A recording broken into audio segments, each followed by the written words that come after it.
Mayberry felt like home. Every week from 1960 to 1968, millions of Americans visited that small North Carolina town where life moved slower, neighbors knew each other, and Sheriff Andy Taylor kept the peace with wisdom instead of weapons. The Andy Griffith Show became more than entertainment. It became a touchstone, a reminder of values and simpler times. But behind that familiar main street and those beloved characters, fascinating stories unfolded that most viewers never knew. Today, we're sharing 10 amazing behind-the-scenes secrets from the Andy Griffith Show.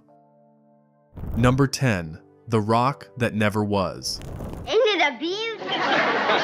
That opening sequence defined the show. Andy and Opie walking down a dirt path toward the fishing hole, poles over their shoulders, the whistled theme playing. Simple, peaceful, inviting. Opie stops, picks up a rock, and tosses it into the water. The rock splashes. Andy nods approvingly. Father and son continue their walk. That simple moment, repeated in every episode's opening credits, carried more weight than viewers realized. The filming location was Franklin Canyon Park, nestled at the eastern end of the Santa Monica Mountains in Los Angeles. The same pond appeared in countless television shows and films over the decades. But for 8 years, it belonged to Mayberry in the minds of millions of viewers. That path, that fishing hole, became as iconic as Mayberry's main street or Andy's front porch. The nod came from Andy Griffith's real life. Years later, watching the opening sequence, Griffith recognized the gesture. His own father used to nod exactly that way when young Andy did something right. Not an exaggerated nod of pride, just a subtle tilt of the head that said, "That's good, son." That unconscious tribute to his dad played out hundreds of times across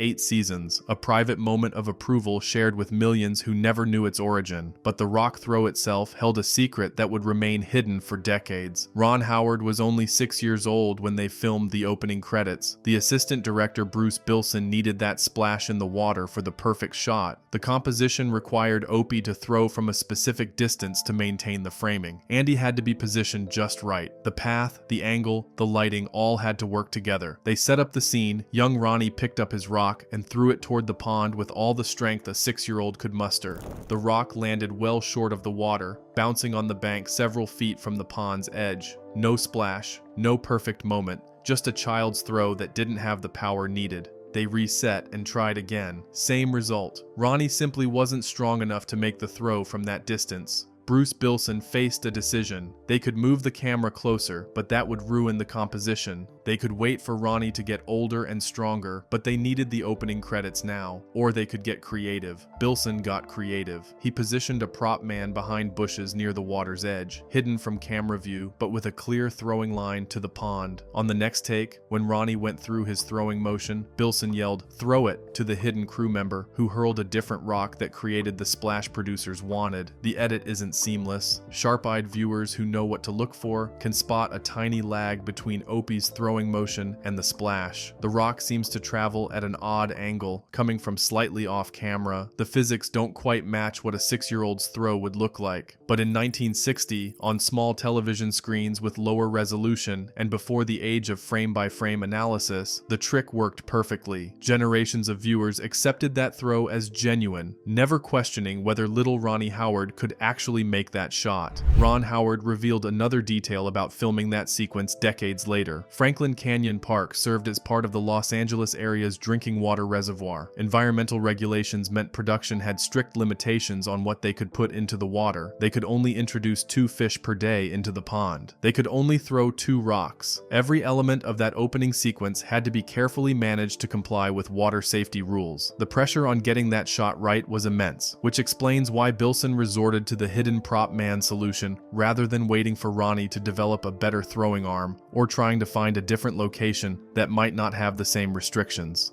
They had limited time, limited takes, and needed a perfect opening sequence that would air 249 times over 8 years. Number 9. The friendship that shaped Mayberry. How about that? No, Andy. He's right here with me and Floyd. Andy Griffith and Don Knotts didn't just play best friends on television. Their real-life friendship informed every scene they shared. Both men grew up during the Great Depression. Griffith's family in North Carolina was so poor they couldn't afford a crib. He slept in dresser drawers as a baby. Knotts came from West Virginia, one of 4 boys in a struggling household. They met as co-stars in the 1958 film No Time for Sergeants. The connection was immediate. When Griffith got the opportunity to develop his own television show, he called Knotts. But the friendship came with interesting boundaries. Despite their closeness on set, Griffith and Knotts rarely socialized off camera. Andy explained to reporters that they spent 12 hours a day together, 6 days a week while shooting. They talked constantly on set. By the time they went home, they'd said everything there was to say to each other. Don's wife, Francie, did create one point of friction. When the couples got together for dinner, she would laugh harder at Andy's jokes than Don's. This bothered Knotts more than he wanted to admit. Here he was, the funny one, the character winning 5 Emmy Awards for comedy, while Andy won none. Yet his own wife found Griffith funnier at dinner parties. The on-screen chemistry between Andy and Barney came directly from their genuine affection and understanding.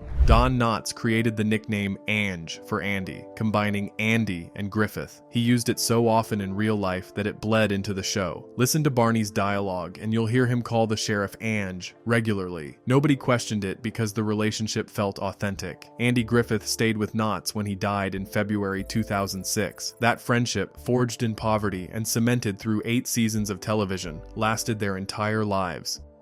Number 8. Barney almost lasted 1 episode. Oh, I don't. I now reside in Raleigh. You probably read about me in the news. Oh, you're... Don Knotts showed up for the first day of filming without a contract. The character of Barney Fife appeared in the pilot, but the producers hadn't committed to making him a regular. Knotts performed the role on faith, hoping his work would speak for itself. It did. By the end of that first episode, producers knew they needed Barney Fife as a series regular. They offered Knotts a contract the next day. Without that immediate connection, without Knotts' brilliant physical comedy and impeccable timing, the show would have developed completely differently. The original concept positioned Andy as the comedian. Griffith was supposed to bring the laughs while his supporting cast played straight. But as Griffith himself admitted in interviews, by the second episode, I knew that Don should be funny and I should play straight. That decision to let Knotts carry the comedy transformed the show's dynamic and established the template that would serve them for 5 seasons. Barney's relationship to Andy shifted slightly over the show's run. Early episodes mentioned that Barney was Andy's cousin. That explained how Barney got the deputy job in the first place, playing on Southern small-town nepotism. But after a few early season references, the show dropped that detail. Andy and Barney became childhood friends instead, which felt more organic to their relationship. TV Guide ranked Barney Fife as the 9th greatest television character of all time in 1999. Not bad for a character who almost appeared in just 1 episode. Number 7. The 5-year plan that changed. Yeah? Yeah! You're gonna make me? You're darn right I am! You and who else? When Andy Griffith agreed to the show, he told Don Knotts he only wanted to keep it on the air for 5 years. Both men signed 5-year contracts, planning their exit strategy from the beginning.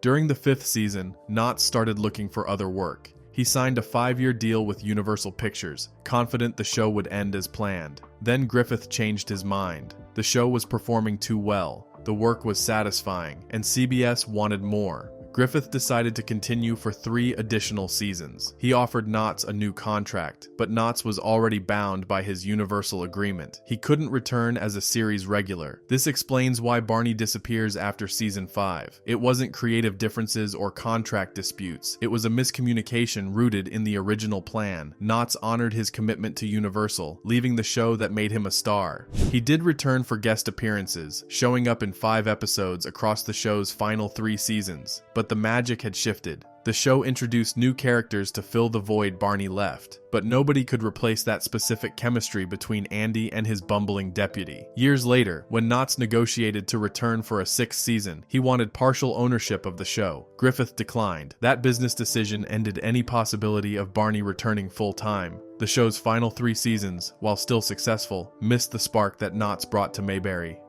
Number 6. Aunt Bee's difficult relationship with Andy. Let them see what you're carrying. Put it in some. Frances Bavier and Andy Griffith played wonderful, warm family members on screen. Off camera, their relationship was tense and complicated. Bavier came from a wealthy New York family. She attended Columbia University and the American Academy of Dramatic Arts. She lived a sophisticated life before landing in Mayberry. Bavier took her craft seriously, perhaps too seriously for a sitcom set. She didn't appreciate Andy's constant pranking and practical jokes. Griffith loved to tease his co-stars, particularly Don Knotts, whose real first name was Jesse. Andy called him Jess constantly, knowing how much Don hated it. The cast pranked Andy back, once stealing his shoes and forcing him to wear his sheriff boots home from the studio, but Bavier didn't find this behavior amusing. She felt it undermined the professionalism of the production. According to Griffith and actor Howard Morris, Bavier was extremely sensitive and resented being typecast as Aunt B. She wanted to be taken seriously as an actress, not remembered as television's maternal housekeeper. The tension lasted throughout the series. When Bavier retired to Siler City, North Carolina after the show ended, she largely withdrew from public life. In 1972, Griffith and Ron Howard drove to her home for a visit. She turned them away at the door. The story could have ended there, but it didn't. In 1989, when Bavier was terminally ill, she called Griffith. She apologized for being difficult during their years working together. They made peace before her death that same year. Griffith spoke fondly of her afterward, acknowledging both her talent and her complexity. Despite their personal friction, Bavier won an Emmy Award in 1967 for Outstanding Supporting Comedy Actress. Her portrayal of Aunt B became iconic, proving that professional results don't always require perfect personal relationships. Number 5. The show that never fell below 7th place. Come on, now what would be wrong with your house? No, forget it. I'm gone. The Andy Griffith Show dominated ratings from day one. During its entire 8-season run, spanning 249 episodes, it never ranked lower than 7th place in the yearly television ratings. Most seasons it performed even better, regularly landing in the top 5. This consistent success is extraordinarily rare in television history. Consider how many beloved shows struggled in their first seasons, or how quickly audiences abandoned programs once the novelty wore off.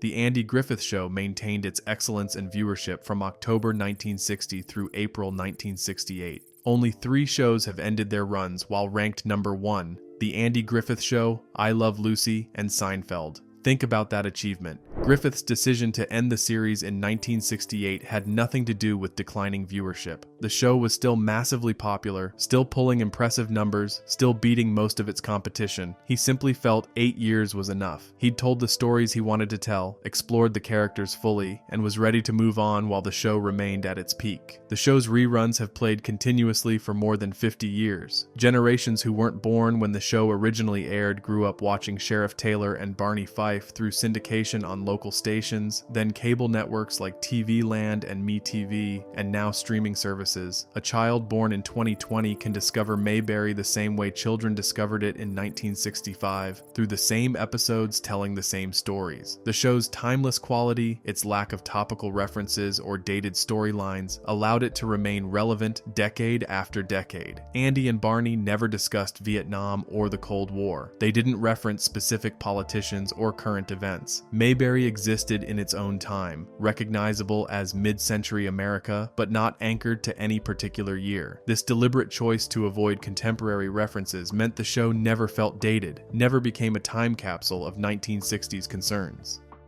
This success stemmed partly from the show's format. Each episode told a complete story. Characters learned lessons, made mistakes, and resolved conflicts within 30 minutes. New viewers could drop in anywhere without needing backstory or context. Regular viewers enjoyed consistency without the burden of complex ongoing plot lines. You didn't need to have seen previous episodes to understand what was happening. Every week, Andy solved a problem, Barney created a complication, Opie learned something, and Mayberry remained essentially unchanged. The show's rating success also reflected its broad appeal. Children enjoyed Opie's adventures and Barney's antics. The physical comedy, the fishing trips, the childhood lessons spoke to young viewers. Adults appreciated Andy's wisdom and the show's gentle humor. The subtle jokes, the character development, the nostalgic setting resonated with parents and grandparents. Families watched together, finding something for everyone in Mayberry. This multi-generational appeal made it perfect for the era when families gathered around a single television set. Number 4. The Ford Galaxie fleet. What happened? He was here, Andy. Dirksen? Yeah, he got the drop on me. Sheriff Andy Taylor drove a Ford Galaxie throughout the series. The black and white patrol car became as recognizable as Andy's uniform or the courthouse itself. Specifically, the show used 10 different Ford Galaxie 500 sedans across 8 seasons. Ford Motor Company sponsored the show and provided vehicles as part of the arrangement. The production thanked Ford in the closing credits, acknowledging the automotive partnership that kept Mayberry's law enforcement mobile. The arrangement worked like this. Ford would provide a new Galaxie whenever a new model year came out. The show got a free vehicle with the latest features and styling updates, and Ford got prominent product placement in one of America's most watched television programs. Every week, millions of viewers saw Sheriff Taylor driving a Ford, associating the brand with Andy's trustworthiness, reliability, and all-American values. The local Los Angeles dealership would take the old squad car back, repaint it in standard automotive colors to remove the black and white patrol scheme, and sell it on the lot as a used vehicle. Somewhere in Southern California, regular citizens drove home genuine Andy Griffith Show squad cars without knowing their provenance. Imagine buying a used 1962 Ford Galaxie in 1964, never realizing that car had spent a year being driven by Andy Griffith's stunt drivers, parked on the Mayberry back lot and appearing in dozens of episodes. 10 squad cars in 8 seasons means the show updated its vehicle more frequently than the model year strictly required. Ford released new models annually, but the show sometimes cycled through cars even faster. Some of those vehicles likely suffered from the wear and tear of production. Cars used in television filming lead hard lives. They're driven daily, often by multiple drivers with varying levels of care. They're parked in sun-baked lots. They idle for hours during setup. They accumulate miles quickly from being driven to different filming locations. The dealership swap arrangement ensured the show always had a clean, new-looking squad car that represented Ford well. Viewers never saw a patrol car with dents, scratches, fading paint, or mechanical problems. The squad car always looked pristine, reinforcing Mayberry's image as a well-maintained, orderly community. This type of sponsorship arrangement was common in television's golden age, but would be structured differently today. Modern product placement deals involve substantial money-changing hands and detailed contracts specifying exactly how and when products can appear on screen. Back in the 1960s, barter arrangements where companies traded goods for exposure were standard practice. Ford got advertising exposure worth far more than the wholesale cost of the vehicles. The show got free cars that would otherwise have been a significant production expense. The Ford Galaxie itself was an appropriate choice for Mayberry. Introduced in 1959, the Galaxie represented Ford's full-size car line, positioned as a family vehicle with enough size and comfort for American families, but not as luxurious as the Thunderbird. It fit Mayberry's working-class sensibility perfectly. Not fancy, not stripped down, just a solid, dependable car for honest work. Number 3. Floyd the Barber's Hidden Struggle. You've got a nice place lined up there. 2 chairs, mirrors on both. Howard McNear's portrayal of Floyd the Barber made him a beloved Mayberry fixture. His character's rambling stories and nervous energy became sitcom staples. Behind the scenes, McNear faced a serious health crisis that nearly ended his career. After the show's first season, McNear suffered a major stroke. The stroke left him nearly unable to move the left side of his body. Most television productions would have written the character out, replacing him with a new barber. The Andy Griffith Show's producers refused to let him go. They restructured Floyd's scenes to accommodate McNear's limitations. Watch episodes carefully after his stroke, and you'll notice Floyd sits in his barber chair constantly. When he's not sitting, he's leaning against the chair or a counter, using props to support his weight and hide his physical challenges. The cast and crew's dedication to keeping McNear in the show demonstrated the family atmosphere they'd created. They valued him as a person, not just as a performer. McNear's determination to continue working despite his disability inspired everyone around him. His portrayal of Floyd didn't diminish after the stroke. If anything, his performance gained poignancy. Knowing what McNear overcame to deliver those scenes adds another layer of respect for his dedication to the role and the show. Number 2. The Mysterious Mr. Schwamp. Mr. Schwamp, I tried to pinch him, but he just giggled and jumped away.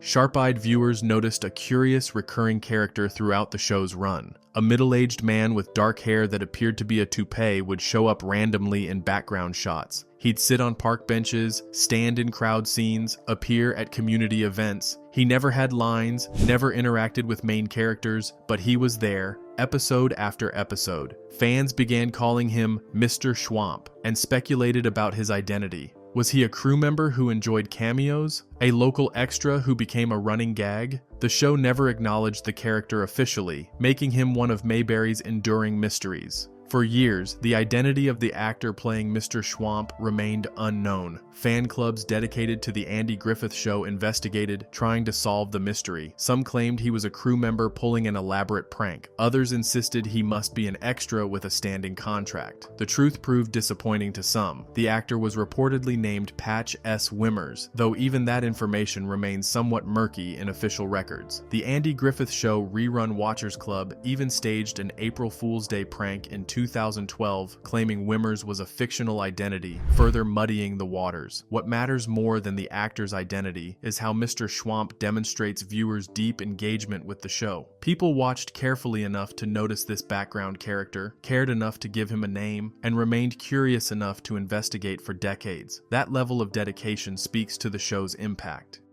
Number 1. The real-life romances behind the scenes. Mario? Mario. Andy Griffith's on-screen relationships with various love interests throughout the series masked more complicated romantic realities behind the scenes. Griffith married Barbara Bray Edwards in 1949 while he was still at the University of North Carolina. She appeared in a couple of Andy Griffith Show episodes. One episode, Opie Loves Helen, featured a storyline based loosely on how Andy and Barbara met in college. He tells Opie about his first crush, using his real wife's name, Barbara Edwards, as a sweet tribute. But rumors persisted about Griffith and actress Annetta Corsaw, who played Helen Crump starting in season 3. The show waited 3 full seasons after Ellie Walker left before introducing Helen as Andy's primary love interest. Corsaw and Griffith developed strong on-screen chemistry that allegedly extended beyond the cameras. One famous behind-the-scenes story involves the cast's love of pranks extending to Andy and Annetta. According to rumors, someone dressed as a waiter delivered room service to catch Griffith and Corsaw in a compromising situation. Whether this story is true or embellished by decades of retelling remains unclear. Griffith and Edwards divorced in 1972, years after the show ended. The complicated private lives of the cast members rarely interfered with their professional work. The show maintained its wholesome image while personal relationships evolved, shifted, and sometimes created tension. That separation between personal and professional was part of television's old studio system, where image management mattered as much as performance. The legacy continues. These 10 secrets reveal that creating television's most wholesome show involved very human complications, clever solutions to practical problems, and the hard work of talented people navigating personal and professional challenges. The Andy Griffith Show succeeded not because it was easy to make, but because everyone involved committed to excellence despite difficulties. Andy Griffith's pranks, Frances Bavier's professionalism, Don Knotts' brilliant comedy, Ron Howard's childhood performances, and dozens of crew members solving problems like rock throwing and stroke recovery created the Mayberry we remember. That town never existed, but the love, care, and dedication that built it were completely real. Behind every episode's seemingly effortless charm lay genuine craftsmanship. Writers like Everett Greenbaum and Jim Fritzl spent hours perfecting scripts that would feel natural and spontaneous. Directors like Bob Sweeney and Earl Bellamy staged scenes to look simple while achieving precise comedic timing.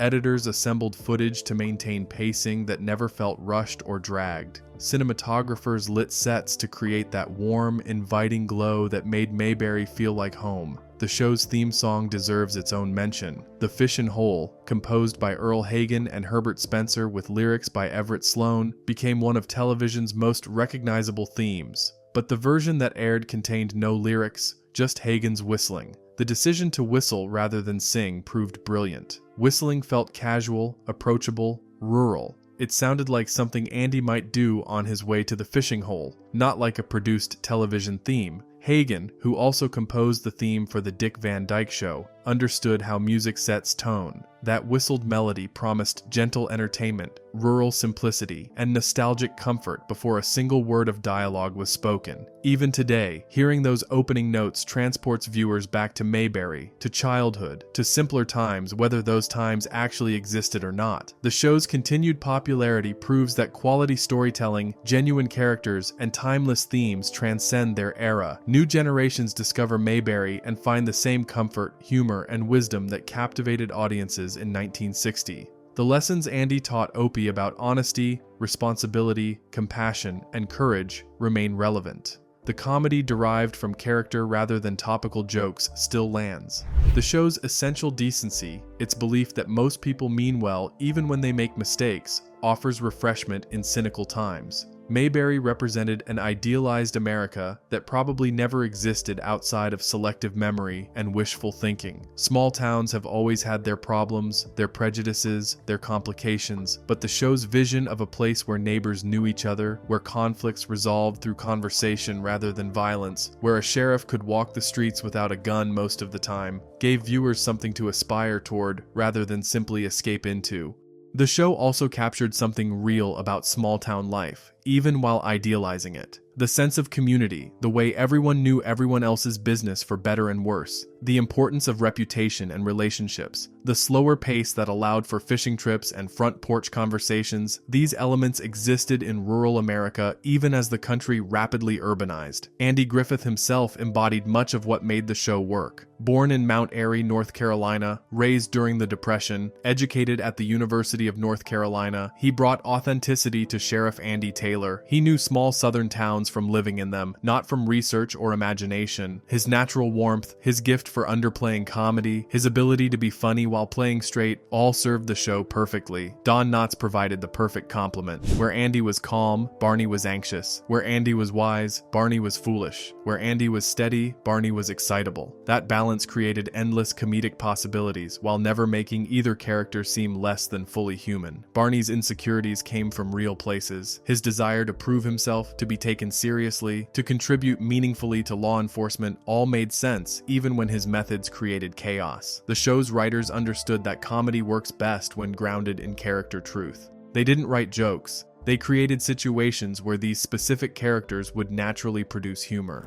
Barney's overconfidence leading to disaster worked because we knew Barney. His single bullet, his desire to solve crimes like TV detectives, his romantic misadventures all flowed from who he was as a person. The supporting cast deepened Mayberry's reality. Floyd the barber, Goober, Gomer, Ernest T. Bass, the Darling family, Otis the town drunk, Howard Sprague, each added texture and specificity. Mayberry felt populated, lived in, real, because so many distinctive personalities inhabited it. You believed this town existed because so many different types of people called it home. Even smaller roles received careful attention. Sarah the telephone operator, who worked 24 hours a day and was never seen on camera, but whose voice everyone recognized. Mr. Schwamp sitting mysteriously on park benches. The characters who appeared once or twice but made impressions. All contributed to the sense that Mayberry extended beyond what the camera showed, that life continued in that town, whether we were watching or not. These 10 behind-the-scenes secrets show that even television's most perfect small town required